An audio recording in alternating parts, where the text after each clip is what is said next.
According to scientific reports and predictions, the population of the world is set to increase by another 10 billion souls come 2050, which has caused many to ask how farmers are going to keep up with the demands of the public in the future. And with the difficulties that the sector is currently facing, there's no doubt that this is a problem that needs to be solved and solved quickly. But how will the farming sector be able to meet the demands of such a large population in coming days? And why is increasing the number of farms around not the answer? Well, whether you're a farmer yourself or just want to know more about the methods available to care for society in the future, stay right where you are, as we're about to explore the various ways in which farmers will be able to feed the globe in the days to come. So strap yourselves in and get ready for an informative ride, as things are about to get interesting. But before we get into it, make sure to leave a like and subscribe with notifications turned on so you don't miss any of the new videos that we post. More farms is not the answer. Farming as an industry developed back when our ancestors realized that there was safety in numbers. This resulted in a number of individuals getting together in large groups with the intention of looking after the collective by hunting and gathering. But as these groups increased in size, hunting and gathering could no longer put up with the needs of the community. As such, human beings came to develop methods of farming, which allowed for the planting and nurturing of land to grow an abundance of food that could care for the wider group. The only thing better than finding berries to pick was growing your own after all. But things were different back then, and the earth was a lot more giving than it is nowadays. That is, unsurprisingly, our own fault though. As for decades, we have believed that the more productivity a farm has, the greater it will be at meeting the demands of the future population. A development in science has, however, shown us that overworked land robs the soil of its nutrients. So while productivity may have been great in the first few years, there's no way that this can be kept up in the years to come. We also find ourselves in the midst of a climate crisis, with the release of anthropomorphic carbon dioxide from farming practices being one of the greatest impacts on climate change. And funnily enough, the biggest reason for this increase in carbon dioxide has been the result of an increase in the number of farms spread across the globe. In an effort to make space for farmlands, areas have been struck by deforestation, destroying the very vegetation that is responsible for the transformation of carbon dioxide into oxygen. And when carbon dioxide eating trees are replaced by gas-guzzling, industrialized farmlands, of course there's going to be a drastic increase in the amount of CO2 in the atmosphere. The unfortunate truth of the matter is that more farms do not equal a greater amount of productivity in the long run.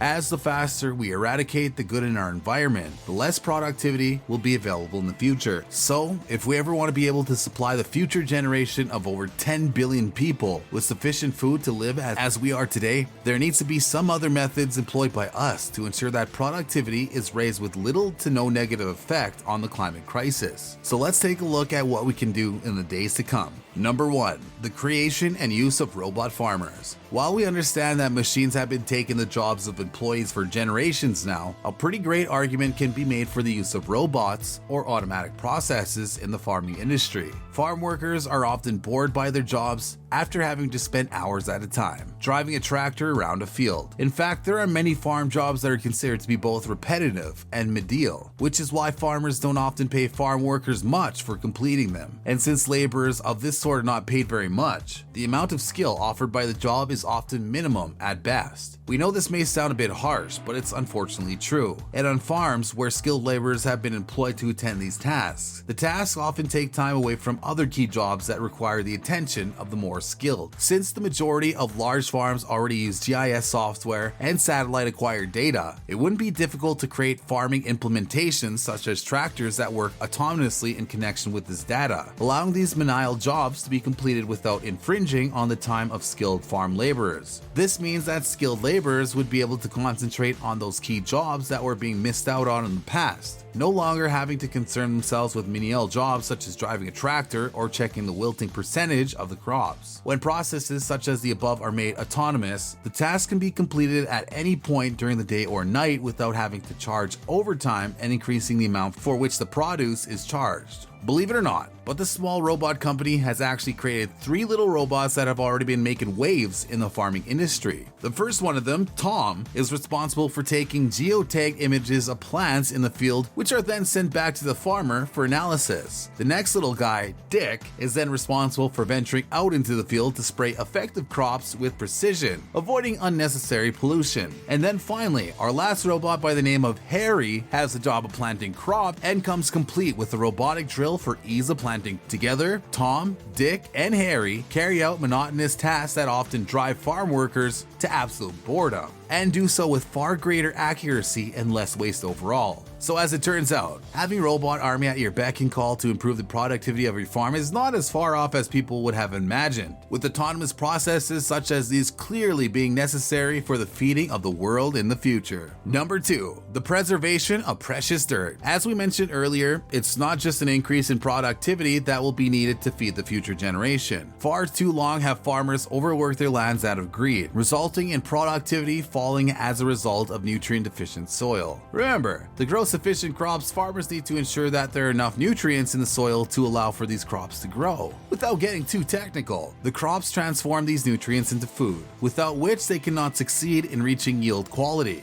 So of course, productivity begins to fall when there aren't enough nutrients within the overused soil to feed the crops sufficiently. This is why many farming practices have turned their attention towards regenerative farming methods, which are aimed at the eradication of anthropomorphic carbon dioxide and maintenance of nutrient-rich soil through resting therapy. And funnily enough, having autonomous mobile robots attending to your farm might actually be great news for regenerative farming in general, with current farming methods often requiring the use of heavy machinery to plant and harvest crops. Since a heavy piece of machinery has the negative side effect of stealing the nutrient-heavy topsoil upon which it drives, regenerative farming suffers. Heavy machinery also compacts the soil, crushing the gaps inside and reducing the size of pores that hold both air and water. Reports indicate that this compaction has the effect of ridding the soil of its ability to hold water, resulting in less nutrients at the end of the day. Using smaller, lighter robots to do the jobs currently being performed by heavy tractors could reduce the issues currently being felt across the farming sector. Soil health can be improved by increasing the amount of plant diversity in the area. As reports indicate, different plants release different carbohydrates into the soil through their roots. So the greater the diversity in a patch of soil, the greater and more varied the amount of nutrients in the soil, leading to rich soil and better crop yields. Diversity goes hand in hand with a practice called crop rotation, which is when the farmer rotates what is grown in the soil in question with the crops from another patch.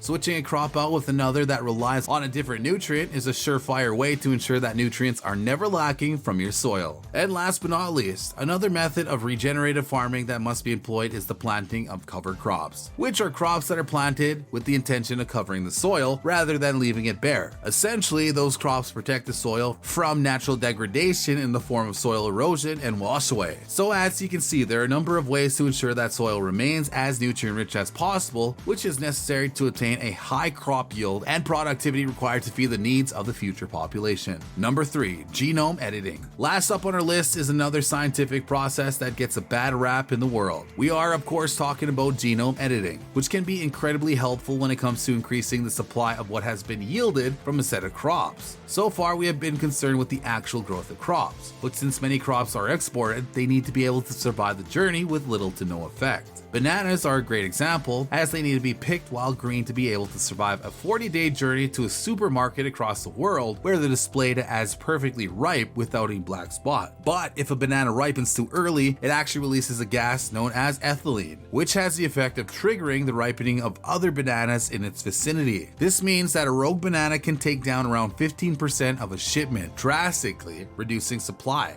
And it's for this reason that scientists in Norwich, United Kingdom, have already gone about editing the genome of the banana, modifying aspects of its DNA to produce far less ethylene than usual. This has the effect of stopping the early ripening of bananas and increasing the supply of the fruit in the long run. This can be done in a variety of different crops and is clearly necessary when it comes to the feeding of the future population. But what do you feel about these methods? Feel free to let us know in the comment section down below. We'll meet you there. Catch you next time.